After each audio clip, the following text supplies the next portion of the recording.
اعوذ باللہ من الشیطان الرجیم، بسم اللہ الرحمن الرحیم۔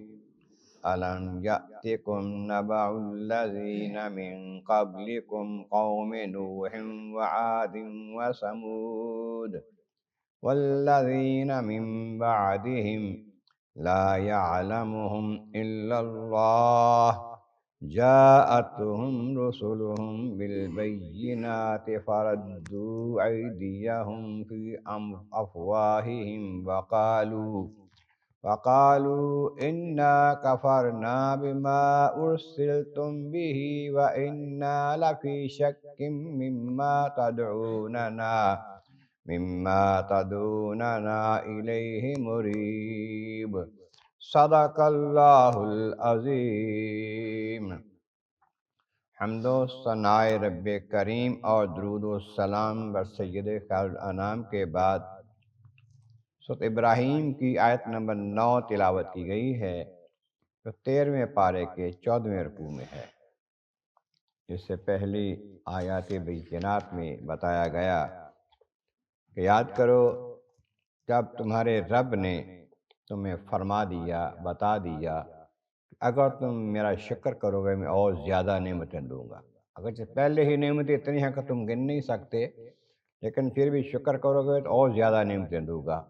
اگر ناشکری کرو گے تو میرا عذاب بھی بڑا سخت ہے، یاد رکھو۔ پھر فرمایا کہ موسیٰ علیہ السلام نے ارشاد فرمایا کہ لوگو اگر تم سارے کے سارے جتنے بھی زمین میں ہو سب انکار کرو، اللہ کا کفر کرو، اللہ تعالیٰ کی شان میں تو کوئی کمی نہیں آنی۔ وہ تو بے پرواہ ہے اس بات سے کہ کوئی اس کو مانے یا نہ مانے، اور وہ حمد والا ہے، تعریف والا ہے پروردگار۔ اب اگلی آیت میں فرمایا کہ الم یاتکم نبأ الذین من قبلکم، کیا تمہارے پاس تم سے پہلی قوموں کی خبریں نہیں آئیں؟ تم سے پہلے جو قومیں تباہ کر دی گئیں نبیوں کی مخالفت کی وجہ سے، دین حق کو نہ ماننے کی وجہ سے، ان کی خبریں نہیں پڑی؟ تم نے سنے نہیں ہیں، دیکھے نہیں ہیں حالات ان کے، مکانات گرے ہوئے راستے میں تمہارے آتے ہیں۔ قوم نوح عاد و ثمود، نوح علیہ السلام کی قوم کا کیا ہوا؟ ساری کی ساری کافر قوم کو ڈبو دیا گیا بہت بڑے طوفان میں، پانی کے طوفان میں۔ قوم عاد، قوم ثمود، ان کے حالات کیا ہوئے؟ کسی کو آگ سے جلا دیا گیا، کسی کو ہوا سے تباہ کر دیا، کسی کو پتھروں سے تباہ کر دیا گیا۔ والذین من بعدہم، ان کے بعد بھی ایسی قومیں آئی ہیں نافرمانی کے باعث تباہ کر دی گئی، جیسے کہ لوط علیہ السلام کی قوم پر پتھر برسائے گئے، یہ بعد میں آنے والے لوگوں میں ہے۔ اور کچھ ایسے بھی ہیں، بہت سے لوگ، بہت سی قومیں، بہت سے نبی ایسے ہیں لا یعلمہم الا اللہ، انہیں اللہ کے سوا کوئی جانتا ہی نہیں ہے۔ زمانہ گزر گیا، مدتیں گزر گئیں، سینکڑوں ہزاروں سال گزر گئے، کتنے نبی آئے، اللہ جانتا ہے، یا اللہ کے بتانے سے اللہ کا نبی جانتا ہے، اور کوئی نہیں جانتا۔ کتنے لوگ آئے، کتنے نبی سارے آئے، کون کون تھے، ہم نے پڑھا، ہم نے سنا، ہم نے مانا، 1,24,000 کے قریب نبی تھے، لیکن نام تو نہیں ملتے، 25 کے نام ملتے ہیں صرف۔ لا یعلمہم الا اللہ، ان کو اللہ ہی جانتا ہے، اس واسطے دعویٰ نہیں کیا جائے گا، اللہ بہتر جانتا ہے۔ اور وہ جو ساری قومیں جو گزری ہیں، جاءت رسلہم بالبینات، سب کے پاس ان کے رسول آئے، ہمارے بھیجے ہوئے پیغمبر آئے، نبی آئے، بینات کے ساتھ دلیلیں لے کر آئے، معجزے لے کر آئے، اللہ کریم کی طرف سے پیغام، وحی آ کے سنایا انہوں نے۔ لیکن لوگوں نے کیا کیا؟ فردوا ایدیہم فی افواہہم، انہوں نے تو حیران ہو کر، پریشان ہو کر نبی کی بات سنی، اپنے منہ پہ ہاتھ لگایا، یہ کیسے ہو سکتا ہے؟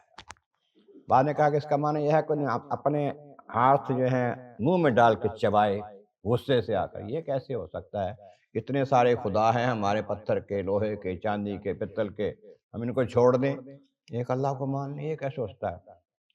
بعض مفسرین نے یہ فرمایا کہ اس کا معنی یہ ہے کہ انہوں نے نبیوں کو روکنے کے لیے کہ نہ بات ایسی کو اپنے منہ پہ ہاتھ رکھا، خبردار ایسی بات نہ کرو جی، ہمارے بتوں کے خلاف نہ بولو۔ بعد نے یہ تفسیر بیان کی ہے کہ اس کا معنی یہ کہ انہوں نے نبیوں کے منہ پہ ہاتھ رکھا کہ بند کرو بھی یہ بات اپنی، یہ نہ کرو، ایک اللہ ہے، معبود وہی ہے اور کوئی نہیں ہے، یہ نہیں مانتے ہم۔ اور کہنے لگے کفرنا بما ارسلتم بہ، جو تم لے کر آئے ہو نا، ہم اس کا انکار کرتے ہیں، ہم نہیں مانتے اس کو۔ کیوں؟ وَإِنَّا لَفِي شَكٍّ مِّمَّا تَدْعُونَنَا إِلَيْهِ مُرِيبٍ، جو تم بلا رہے ہو جس بات کی طرف کہ سارے بتوں کو چھوڑ دو، صرف ایک خدا کو مانو، ایک اللہ کو مانو، وہی بات، ایک معبود ہے۔ تو یہ تو ایسی بات ہے جو اتنی شک میں ڈالنے والی ہے کہ ہم اس کی وجہ سے مانتے ہی نہیں ہیں، ہم تو اس میں شک میں پڑے ہوئے ہیں، اور وہ شک بھی بڑا ایسا ہے کہ کھلنے والا نہیں ہے، دور ہونے والا نہیں ہے۔ اس واسطے ہم تمہاری بات کو نہیں مانتے۔ نبیوں کو ان قوموں نے جواب دیے، تمہاری بات نہیں مانتے ہیں۔ بڑی عجیب بات ہے، اتنے سارے خدا ہیں ہمارے، ہم ایک کو مان لیں، باقی سب کو چھوڑ دیں، جو ہمارے باپ دادا سارے کرتے رہے ہیں۔ تو پھر اس کے بعد مزید گفتگو جو ان کی نبیوں سے ہوئی، اگلی آیت میں اس کا تذکرہ آئے گا۔ اللہ تبارک و تعالیٰ کی بارگاہ عالیہ میں عرض مولا کریم، محبوب کریم کا صدقہ قرآن کریم کا فہم اور اعمال صالح نصیب فرما۔ وآخر دعوانا ان الحمد للہ رب العالمین۔